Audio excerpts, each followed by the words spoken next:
Hello everyone, my name is NewFlowerGirl, you can call me Demi, and welcome back to another Aftertalk. We are back with one.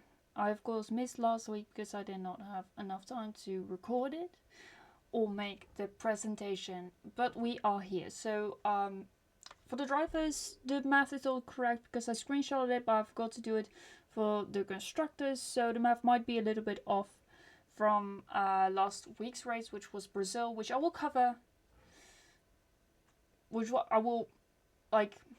thoroughly cover in next week's Aftertalk.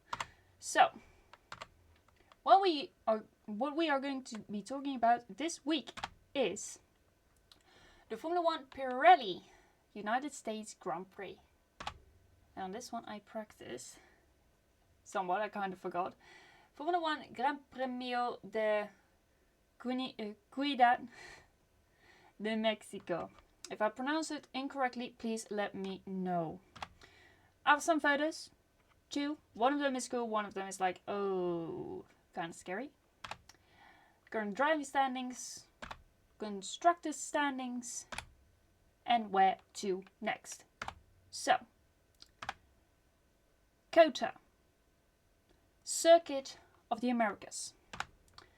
We had a sprint race. Yeah. I thought I would do it in this way because, well, it looks better. Somewhat. It is small, but I will read everything out loud. So it is a sprint weekend, of course. Franco Colapinto was the first Williams driver to start in the top 10 in a sprint race. For those who are keeping statistics, this is one to look at. I have my headset on, I don't know why. I'm gonna take them off. Like, I don't need to have them on. Like, why? Why did I do that? Piastri got his track time deleted because of track limits. Yeah, and it was all between 19 and 20. Yeah. Yeah, that's like the hot spot. And 12 is also a hot spot. Max managed to get one in like 17 or something. Yeah. Fun times. Albon, in that same spot, between 19 and 20, he had done a lovely pirouette and he did not get track limits. So that's lovely. Simply lovely. Perez was out in Q2. Didn't surprise me at all. Max got pole. This was his first pole since June 30th. Yeah, and if you count that back, that was the feature race for Austria, where basically the rivalry between Max and Lando started. Albon was to start from the pits. Yeah, can't remember why because it was too long ago. The Ferraris had a lovely battle together. It went to the point of like, are they going to crash? Are they going to crash? No, they're not. Okay, they're fine. They're fine. It's just a gentleman's agreement. They did not crash. They didn't even touch at all, but like, it cost them their tires, definitely. Oscar Piastri got a 5-second time penalty for forcing Pierre Gasly off track. And then we go to both of the Ferraris who did the same thing to George Russell. By the way, Piastri did it in 12. Ferrari did it in 15. So there might be a difference there because the Ferraris did not get a penalty for it. Yeah, I don't know why. Like, what even is the point in forcing someone off the track and not giving them a penalty? Max Verstappen won his first victory on a sprint. He's the most successful sprint race driver in the history of sprint races because he's been doing very well on those. Sainz got second and Lando third. Lando was second the whole time, but then he made a mistake in the last turn and in the last lap going into turn 1. It's going uphill there, by the way. In case you don't know. Like, there's a lot of elevation there. But yeah, Lando made a mistake, braking mistake, and lost P2 to his old teammate, Carlos. Ooh, and bye-bye goes the track map, because Saturday quality feature race. Let's go. Hamilton was out in Q1. How does that even happen? Lawson got a 10-place grid penalty from Ricciardo's previous changes.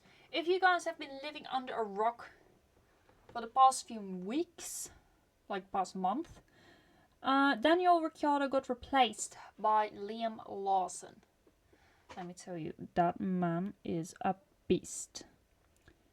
Liam Lawson started 19th and he finished 9th, which is a big thing here, okay? As a rookie.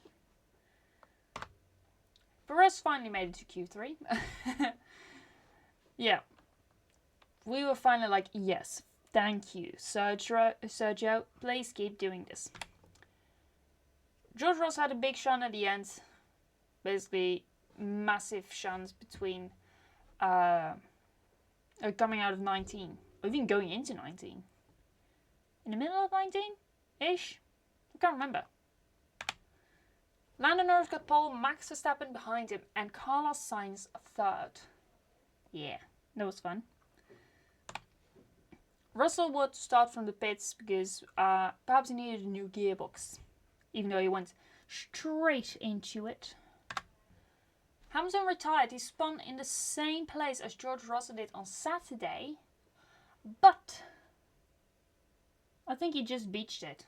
He didn't crash, he just beached it. Sainz reported smelling fuel in the car.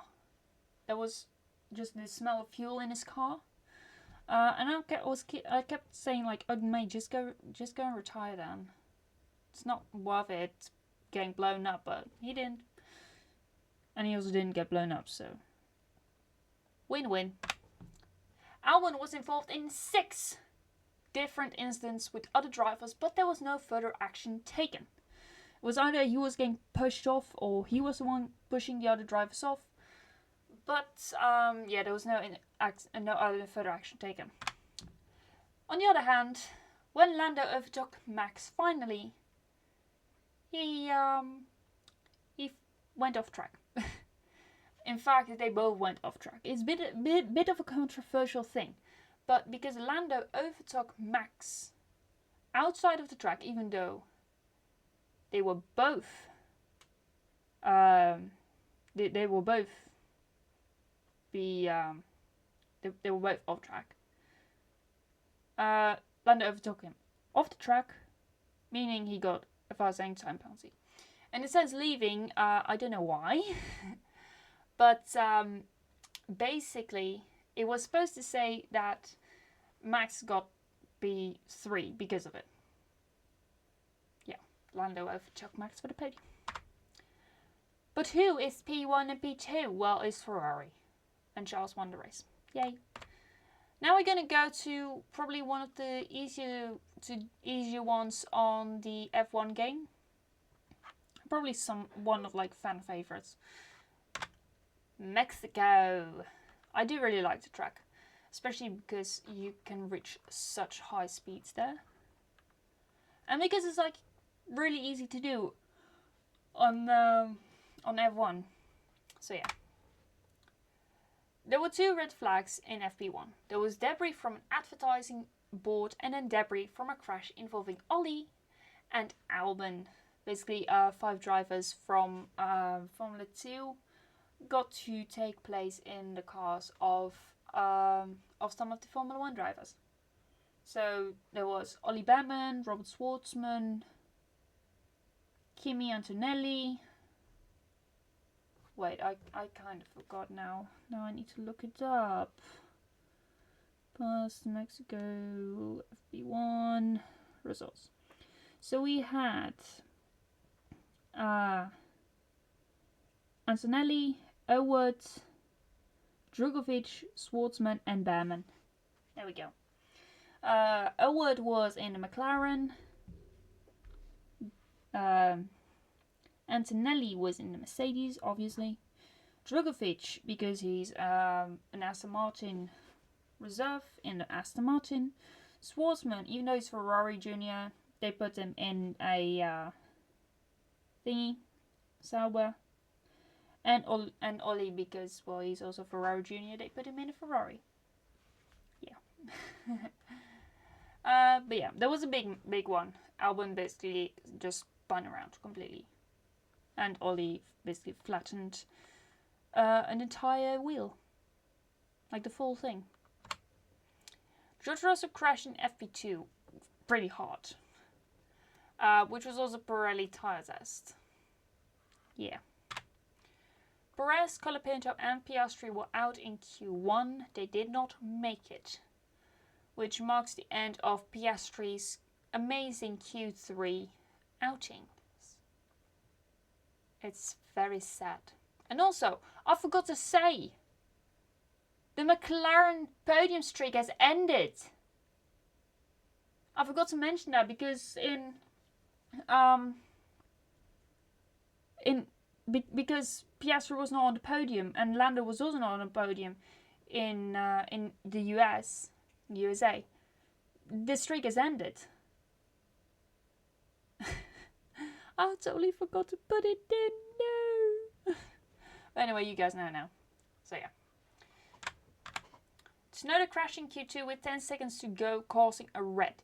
That happened coming out of turn 12.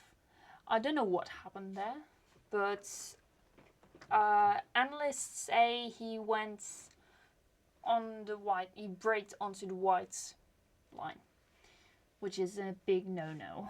Especially not in the rain, but like still, it's a no-no.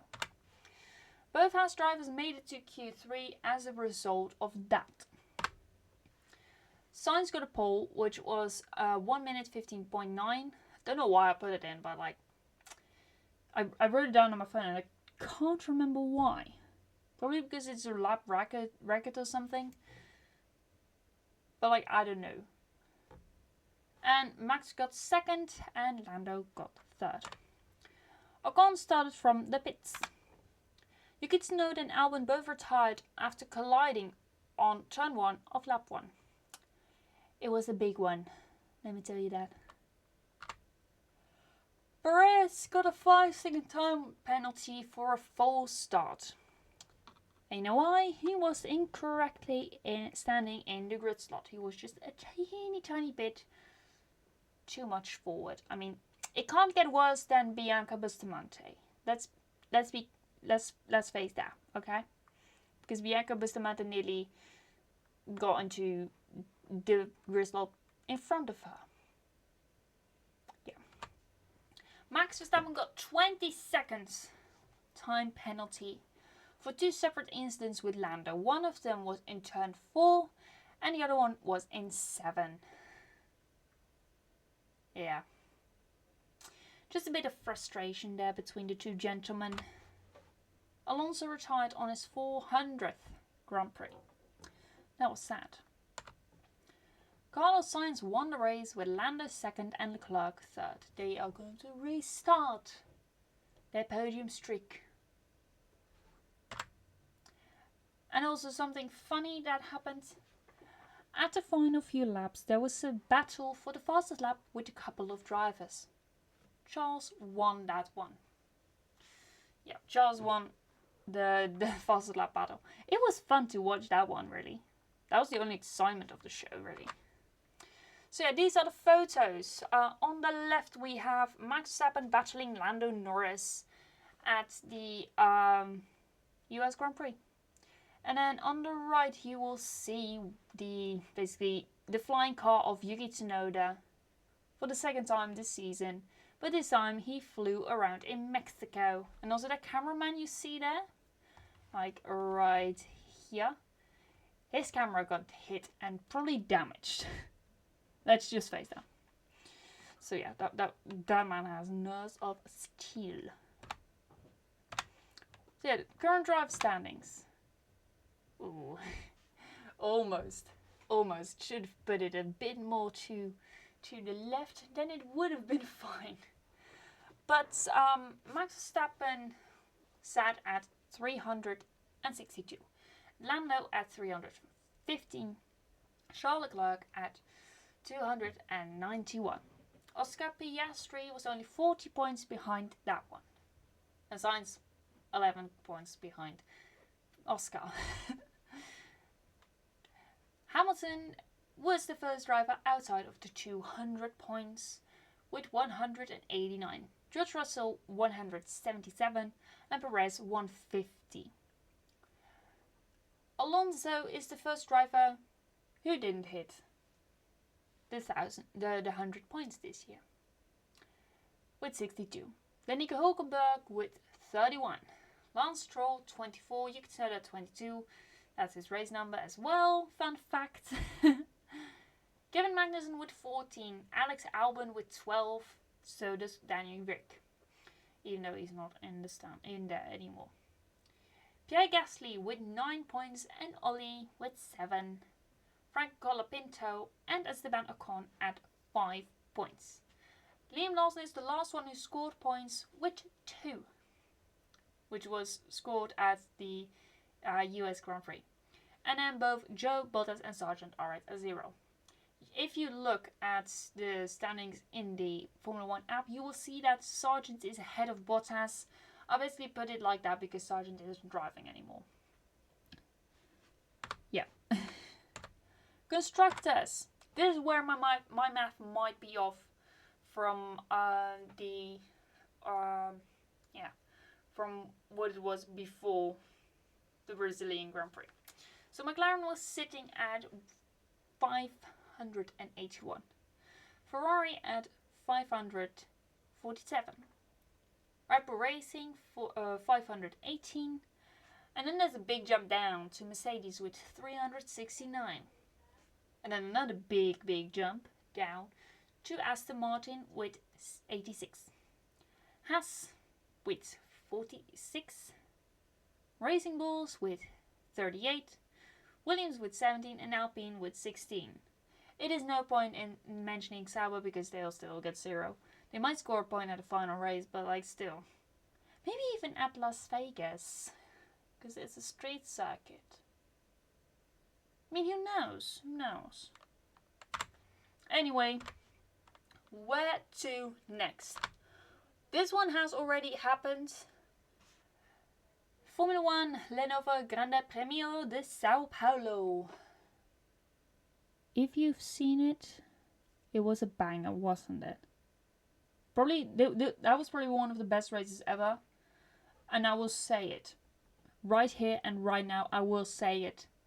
It was the best race ever. This whole season. And there's still like 4 races to go. 3. But 4 if you count sprint race. So. But yeah, there's still quite a lot of races to go. Quite a few races actually. It's not a lot anymore. We're nearly at the end of the season. Oh. This title battle is immense. It's immense. It's sometimes a bit much, to be honest. But yeah, that was 1st of November till the 3rd of November. And after that, we're going to go back to the United States of America. To basically Las Vegas. Max Verstappen can actually clinch a title there. If you look at the current standings after the Brazilian Grand Prix. If Max outscores Lando with 2 points in the Las Vegas Grand Prix, then it's over. Then the title battle is done. Okay? Then it's done. But then what happens in Vegas stays in Vegas. But yeah, I hope you guys enjoyed this Aftertalk. If you did, then please hit the like button and also consider subscribing if you don't want to miss any other video. But that's it from me for now. And I shall see you guys in another video. Bye!